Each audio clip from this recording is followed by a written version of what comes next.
किसान भाइयों, जब हम गेहूं में दूसरी बार यूरिया डालते हैं तो दूसरी यूरिया डालने के साथ कुछ चीज़ों का इस्तेमाल अगर आप करते हैं तो आपके गेहूं में अच्छी पैदावार अवश्य मिलेगी। आज की वीडियो में हम इसी विषय पे चर्चा करेंगे। बहुत ही आसान और बहुत ही सरल तरीका आपके साथ शेयर करने वाले हैं।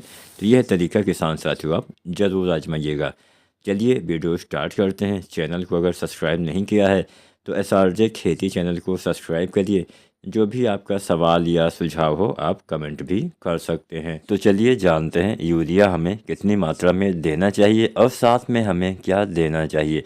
सबसे पहले बात सिंचाई की करते हैं, क्योंकि हमेशा यूरिया सिंचाई के बाद ही हमें गेहूं की फसल में या फिर किसी भी फसल में प्रयोग करना चाहिए। अब एक सवाल ये भी आता है कि आखिर हमें सिंचाई के बाद ही क्यों यूरिया डालनी होती है। तो यहाँ पे मैं आपको बता दूं, अगर आप सिंचाई से पहले यूरिया डालते हैं तो यूरिया खाद पानी के साथ नीचे चली जाती है। तो इस अवस्था को हम लिंचिंग अवस्था या लीचिंग अवस्था भी बोलते हैं। इस अवस्था में पानी के साथ यूरिया नीचे चली जाती है। तो इस अवस्था में बचने के लिए यूरिया का ज़्यादा प्रयोग आपके पौधे कैसे कर पाएँ, इसके लिए हम यूरिया का इस्तेमाल सिंचाई के बाद करते हैं, जिससे लिंचिंग वाली समस्या कम होती है। जब लिंचिंग की समस्या कम होती है तो आपके पौधे में अच्छे से यूरिया का उपयोग पौधे ज़्यादा मात्रा में कर पाते हैं। तो यहाँ पे बात सिंचाई की हो रही थी, तो सिंचाई आपको 40 दिन से लेके और 45 या 50 दिन तक कर ही देना चाहिए। गेहूं में पहला पानी तो आपको पता होगा 20 से 25 दिन पे हम करते हैं। या फिर आपने गेहूं की बुआई अगर देर से की हो या फिर मिट्टी में उचित नमी 25 दिन की अवस्था तक हो तो आप सिंचाई का समय बढ़ा भी सकते हैं। 25 से 30 दिन तक भी हम पहला पानी लगा देते हैं। अब पहला पानी दूसरा पानी हमारे गेहूं के लिए बहुत ही महत्वपूर्ण होता है।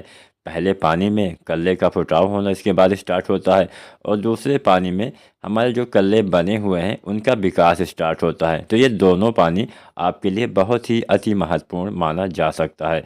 पहले सिंचाई के समय ज़्यादा पानी भर देने से फसलें पीली हो जाती हैं, जिससे उल्टा हमें नुकसान होता है। दूसरे पानी पे भी आपको पानी देना होता है, लेकिन बहुत भरना। गेहूं में कभी भी आप सिंचाई करिए तो बहुत ज़्यादा लबालब धान की फसल की तरह पानी भरिए मत। बस हाँ, मिट्टी में नमी रहे।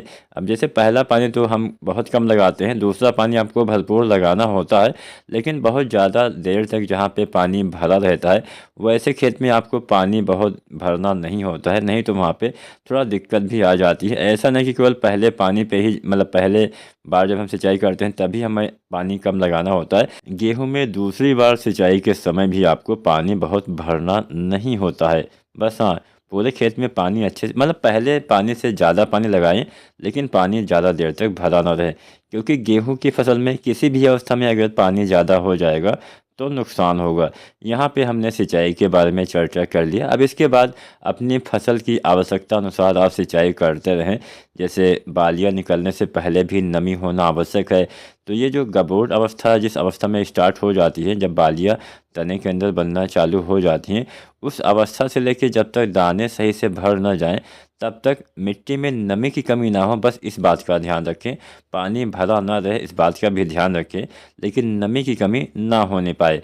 अगर इस अवस्था में किसी भी अवस्था में नमी की कमी हो जाएगी, मान लीजिए अभी गबोट अवस्था में, जिसको हम गर्भावस्था गोब की अवस्था बोलते हैं, इस अवस्था में नमी की कमी हो जाती है मिट्टी में, तो सही से बालियों का निर्माण नहीं हो पाता है। बाद में अगर दाने भरते समय भी नमी की कमी हो जाती है तो भी हमें दाने के भराव में कमी देखने को मिलती है।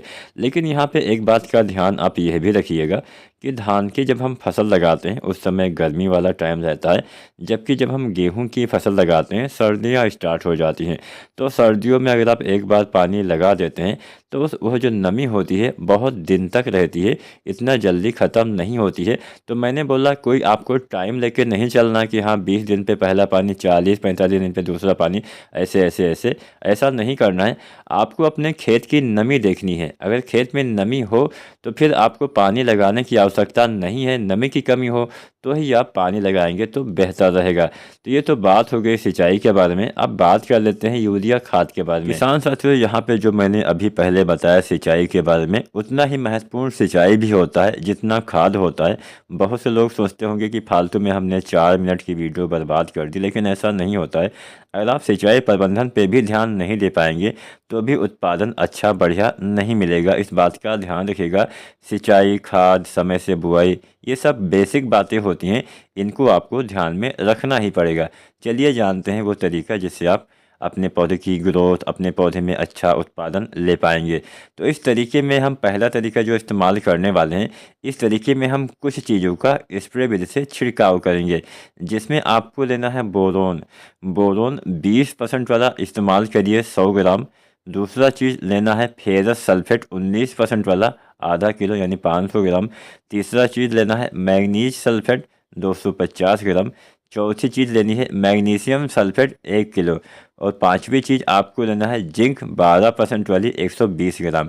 ये 5 चीज़ें आपको लेना है, boron, manganese sulphate, ferrous sulphate, magnesium sulphate और जिंक। कई बार इन तत्वों की कमी की वजह से हमारे पौधे में अब क्या होता है कि जब हमारी फसल 40-45 दिन की अवस्था में आती है तो ऐसा नहीं कि हाँ गेहूं में सभी कल्ले एक समान, एक बराबर से निकलते हैं। पहले 2 कल्ले, फिर 3 कल्ले, फिर 4, ऐसे ऐसे निकलते हैं। तो जो आपके सबसे लास्ट वाले कल्ले निकलते हैं, उनको अगर अच्छे से भोजन नहीं मिलता है, अच्छे से खुराक नहीं मिलती है, तो क्या होता है अंतिम वाले कल्ले में जो बालियाँ आती हैं छोटी रह जाती हैं, उनके अंदर दाने भी कम आते हैं, उपज भी कम मिलती है। तो एकदम मतलब सभी कल्ले में एक समान बालियाँ हैं, इसके लिए यह स्प्रे आप कर सकते हैं। इसमें बहुत सारे माइक्रोन्यूट्रिएंट्स की पूर्ति होगी, जिससे पौधे में अच्छी ग्रोथ, अच्छे से बालियाँ, विकास इसका हो पाएगा। तो ये तरीका आपको अपनाना है। दूसरी सिंचाई के आसपास आप चाहे तो पहला पानी लगाने वाले हैं तो पहले पानी पे डालेंगे तो कल्ले भी अच्छे आएंगे। दूसरे पानी पे भी, मतलब पहले पानी से और दूसरे पानी तक इसका इस्तेमाल आप कर सकते हैं। अब इसके साथ साथ दूसरा वाला तरीका भी आप जान लीजिए। इस तरीके में आपको 2 चीज़ों का इस्तेमाल करना है। आप चाहे तो 3 चीज़ भी डाल सकते हैं, वो आपके खेत पे निर्भर करता है। तो पहली चीज़ तो आपको यूरिया डालनी होती है 40 से 45 किलो प्रति एकड़ के हिसाब से, जो हम दूसरा पानी लगाने के बाद भी इस्तेमाल करते हैं। अब इस यूरिया के साथ आपको इस्तेमाल करना है ह्यूमिक एसिड। अब ह्यूमिक एसिड क्या काम करेगा ये भी जान लीजिए। वैसे तो जड़ों का विकास करता है, अच्छे से पौधे भोजन बना पाते हैं, लेकिन कई बार हमारी मिट्टी में कुछ ऐसे तत्व होते हैं, कुछ माइक्रोन्यूट्रिएंट्स होते हैं जो अघुलनशील हो जाते हैं, जो पौधे नहीं ले पाते हैं। तो ये ह्यूमिक एसिड उन अघुलनशील तत्वों को आपके पौधे के लिए उपलब्ध करवाएगा। तो ह्यूमिक एसिड जो आती है लगभग 1 से लेकर 1.5 किलो प्रति एकड़ तक, जो 98% वाली आती है, इसका इस्तेमाल यूरिया खाद के साथ मिला के करेंगे। बहुत ही अच्छा लाभ मिलेगा आपके पौधे में। जड़ विकास आपके पौधे में अगर आप पहले पानी के आसपास इस्तेमाल करते हैं तो कल्ले का विकास में भी काफ़ी मदद करता है, और दूसरे पानी पे भी इसका इस्तेमाल करेंगे तो अच्छा लाभ मिलेगा। मतलब पहले पानी पे डालेंगे तो थोड़ा ज़्यादा लाभ मिलेगा।